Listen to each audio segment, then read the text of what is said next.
हामी सबैले सुनेका छौं, अमेरिका आफ्नो सम्पत्ति बेच्दैछ र चीन किन्दैछ। तर यो एउटा साधारण समाचार होइन। यो विश्व अर्थतन्त्रको संरचनामा भइरहेको एउटा ऐतिहासिक परिवर्तनको कथा हो। आज म यो विषयलाई गहिराईमा बुझ्ने प्रयास गर्नेछु, किनभने यो परिवर्तनले हामी सबैको भविष्यलाई आकार दिनेछ। सन् 1970 पछि विश्व अर्थतन्त्रमा एउटा अनौठो अवस्था देखियो। अर्थशास्त्रमा यसलाई लुकास विरोधाभास भनिन्छ। साधारण भाषामा भन्दा पुँजी धनी देशबाट गरिब देशमा जानुपर्छ, तर त्यसको विपरीत भयो। गरिब एसियाली देशहरूले आफ्नो बचत धनी अमेरिका र युरोपमा पठाउन थाले। किन? किनभने अमेरिकाले एउटा नयाँ खेल सुरु गरेको थियो, सम्पत्ति विरुद्ध वस्तुको व्यापार। अमेरिकासँग घरजग्गा थियो, कम्पनीका शेयर थिए, ट्रेजरी बिलहरू थिए। उसले ती सम्पत्ति बेच्यो र बदलामा चीन, जापान, कोरियाबाट सस्ता वस्तुहरू आयात गर्यो। टेलिभिजन, लुगा, फोन, औजार। यो व्यवस्था करिब 50 वर्ष टिक्यो, तर यसको एउटा ठूलो मूल्य चुकाउनु पर्यो। अमेरिकी उद्योग मर्न थाल्यो। अहिले चीनले उल्टो गरिरहेको छ। ऊ अब आफै धनी देश भइसकेको छ र उसले आफ्नो पुँजी वैश्विक दक्षिणमा लगानी गरिरहेको छ। अफ्रिका, दक्षिण एसिया, ल्याटिन अमेरिका, पाकिस्तान। तर यहाँ एउटा महत्त्वपूर्ण प्रश्न उठ्छ। के यो पश्चिमी साम्राज्यवाद जस्तै हो? के चीनले अफ्रिकाको स्रोत मात्र दोहन गर्दैछ? जवाफ छ, होइन, फरक छ।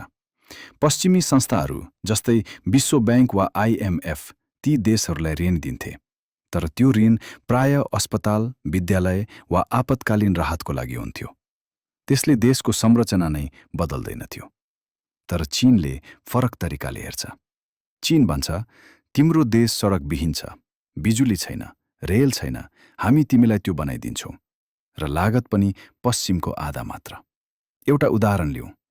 पश्चिमले भन्थ्यो, तिमी धेरै भ्रष्ट छौ, औद्योगिकीकरण गर्न $100 बिलियन चाहिन्छ। चीन भन्छ, हामी 50 बिलियनमै गरिदिन्छौँ। त्यो रकममा व्यवस्थापनको गल्ती सहन सकिन्छ। यही कारणले गर्दा चीनको बेल्ट एन्ड रोड पहल हिजो मात्र दोब्बर भएको छ। सन् 2024 र 2025मा रेकर्ड लगानी भयो।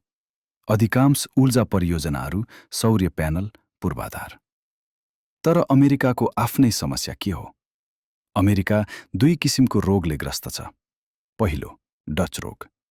जब कुनै देशले एउटा चीज बेचेर धेरै पैसा कमाउँछ, त्यसको मुद्रा बलियो हुन्छ र अरू सबै उद्योग अप्रतिस्पर्धी बन्छन्।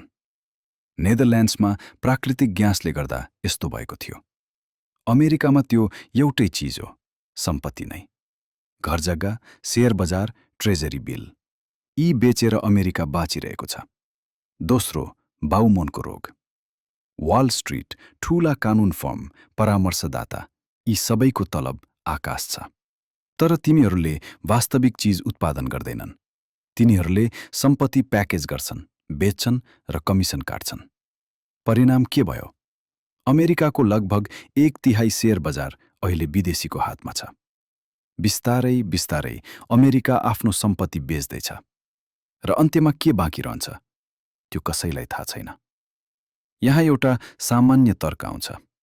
मानिसहरू भन्छन्, अमेरिकाले नवप्रवर्तन गर्छ, चीनले प्रतिलिपि मात्र गर्छ। अमेरिकाले 0 देखि 1 बनाउँछ, चीनले 1 देखि 10 मात्र। तर यो तर्क कति सही छ? एउटा कुरा बुझ्नुहोस्, डिजाइन गर्नुभन्दा उत्पादन गर्नु 1000 गुणा कठिन छ। एउटा आइफोनको कुना गोलाकार बनाउने मानिसलाई हामी प्रतिभाशाली भन्छौँ। तर त्यो आइफोन लाखौं संख्यामा बनाउने प्रक्रिया इन्जिनियरहरू जो चीनमा बस्छन्, तिनीहरूले वास्तविक कठिन काम गर्छन्। एउटा उदाहरण, टेस्ला। सन् 2018 देखि 19 तिर टेस्ला दिवालिया हुने अवस्थामा थियो। तिनीहरू चीन आए, साङ्घाईमा कारखाना बनाए। त्यसले टेस्लालाई बचायो। अहिले टेस्लाको विश्वभरिका कारखानामध्ये सबैभन्दा प्रभावकारी चीनमा छ। चीनिया इन्जिनियरहरूले अरू देशका टेस्ला कारखाना पनि मर्मत गर्न जानुपर्छ। अर्को उदाहरण, DJI, ड्रोन। DJI चीनिया कम्पनी हो, अमेरिकी कम्पनी होइन। सौर्य प्यानल, इलेक्ट्रिक गाडी, ब्याट्री, यी सबैमा चीनले व्यावसायिक नेतृत्व गरेको छ। त्यसैले यदि तपाईले 0 देखि 1 त बनाउनुभयो तर 1 देखि अनन्त गर्न सक्नुहुन्न भने त्यो आविष्कारको कुनै अर्थ छैन। केही मानिसहरू भन्छन् चीनको जन्मदर घट्दैछ, चीनको जनसङ्ख्या घट्दैछ, त्यसैले चीनको अन्त्य हुनेछ। तर यो दृष्टिकोण अलिकति सतही छ। सन् 2050 सम्म चीनको STEM कार्यबल अर्थात् वैज्ञानिक, प्राविधिक, इन्जिनियर, गणितज्ञको सङ्ख्या लगभग 3 गुणा हुनेछ। किनभने ती सबै मानिस पहिले नै जन्मिसकेका छन्। उनीहरू अहिले 20, 25, 30 वर्षका छन्। हो, सन् 2050 पछि समस्या आउन सक्छ, तर त्यो 50 देखि 100 वर्षको दीर्घकालीन समस्या हो। यो तत्कालको सङ्कट होइन। दक्षिण कोरिया हेर्नुस्, जहाँ शिक्षाको पागलपनपछि जन्मदर पछिल्लो वर्ष बढ्न थालेको छ। चीन पनि त्यही बाटोमा छ। अब म सबैभन्दा महत्त्वपूर्ण कुरा भन्छु। पश्चिमी मिडिया, पश्चिमी नीति निर्माता, अर्थशास्त्री सबैले चीनलाई विश्वको दोस्रो ठूलो अर्थतन्त्र भन्छन्। त्यो भ्रम हो र त्यो खतरनाक भ्रम हो। किनभने वास्तविक आधारमा हिसाब गर्दा चीनको अर्थतन्त्र अमेरिकाभन्दा 2 देखि 3 गुणा ठूलो भइसकेको छ। कसरी? चीनले दशकौं समेत आफ्नो GDP कम देखाउने गरेको छ। तर वास्तविक उत्पादन, वास्तविक पूर्वाधार, वास्तविक ऊर्जा खपत, वास्तविक औद्योगिक उत्पादन, यी सबै मापदण्डमा चीन पहिलो स्थानमा छ। यदि अमेरिकाले अझै सोचिरहेको छ कि ऊ दोस्रो स्थानको देशसँग प्रतिस्पर्धा गरिरहेको छ, त्यो गल्तीले उसलाई धेरै महँगो पर्नेछ। किनभने तपाईले प्रतिद्वन्द्वीलाई ठिकसँग चिन्नु भएन भने तपाईको रणनीति सधैँ गलत हुनेछ। त्यसो भए अमेरिकाको भविष्य के हो? यदि वर्तमान प्रवृत्ति यथावत रह्यो भने अमेरिका एउटा विशाल थीम पार्क बन्नेतर्फ उन्मुख छ।